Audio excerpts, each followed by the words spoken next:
asked you about the All-Star. We learned the All-Star team that day. I said, would you use that as motivation at all? You said you would. Is that something that's been on your mind at all as you've been on this torrid stretch these last couple of weeks? I mean, not really. You know, it's in the past. You know, being an All-Star was, you know, something that I had, you know, in mind this year. But without making it, it's all good. And use it as motivation and just keep moving forward. Has there been any particular motivation that's driven you these last couple of weeks besides just wanting to be good and productive? Nah, nothing crazy. Just coming in every day trying to be the best version of myself. You know you play starters minutes well in the 30s. Hmm. Do you view yourself as a six man? Yeah, because I am. I mean, I am a six man. You know, I come in around 6 minutes in the first quarter, and you know, I am a six man. Yeah. For those of us who vote, we can see the numbers that that you're putting up. Do you ever think about that, about making a statement personally, as far as cementing that Sixth Man of the Year award? I feel like I've been making statements all year. You know, just continuing to be myself, and you know, my teammates and coaches help me be productive out there, and I just continue to, you know, show what I'm capable of. You shoot, I think, 48% on three since the break.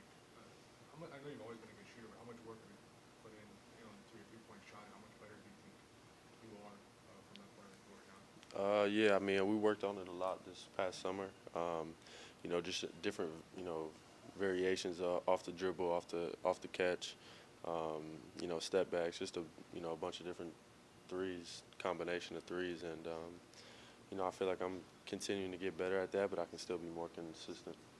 And for you guys, over the last month of the season, just with this roster almost close to full health, how important will it be just to kind of work through different combinations and different kind of lineups to find some type of consistent rotation and comfortability into the playoffs? Yeah, you know, it's all going to take time. You know, as we get guys back, you know, hopefully we can, you know, get fully healthy here in the next couple games and, you know, start to, you know, really, you know, mix with the rotations and, you know, different combinations of guys on the court. We've seen such a diverse offensive game from you all 3 years, but especially this year. What particular part offensively of your game do you think has developed the most this year from your arsenal?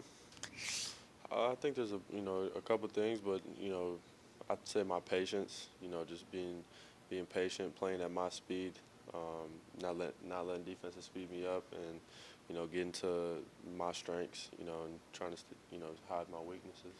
How'd you learn that? It's just lots of reps, lots of film, and just playing through mistakes. And my first 2 years was able to learn from my mistakes, and then continue to get better as the summer went on, and then now I have an opportunity as a sixth man to show what I'm capable of. Tyler, I know you and Devin Booker have a special relationship. What are those conversations like when you're approaching a game like this against, a guy who's kind of taking you under his wing, but also as a competitor, you guys want to beat each other? Yeah, I cherish moments like this, being able to compete against Devin. Whenever we go up against each other, it's a game I look forward to. So, two of the best records tonight, and then with Devin, I'm pretty sure he's coming back tonight. So just being able to compete against him, and I look forward to it. I know he's a guy that you've said in the past you modeled your game after, but at a certain point, do you kind of get a little bit tired of the comparisons at all? I mean, we're all our own player. There's similarities in our games, I guess you could say, but I try to come into my own as a player in this league and continue to push myself to get better. As a younger guy, when you were coming into the league, did he first reach out to you? What did that mean to you as someone who you kind of looked up to at the time? Yeah, he reached out to me at Kentucky when I was in school. It might have been even high school. So just, I kept that relationship with him, and like I said, earlier in my career, I continued to model my game after him. So just watching what he does, and I can, try to model my game after him. Tyler, I got two.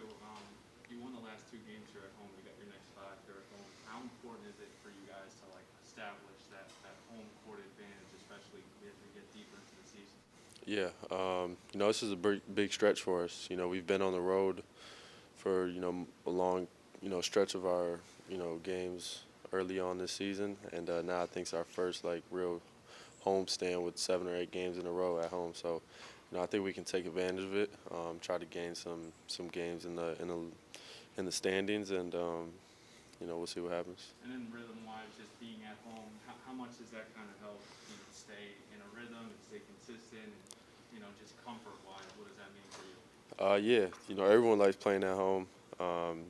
You sleep in your own bed. You wake up in your house.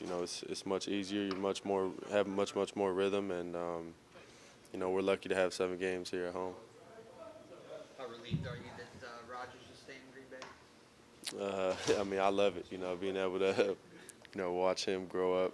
I was growing up watching him. I was not ready for him to leave, so I'm happy we were able to bring him back. Yeah. Thanks. Appreciate it.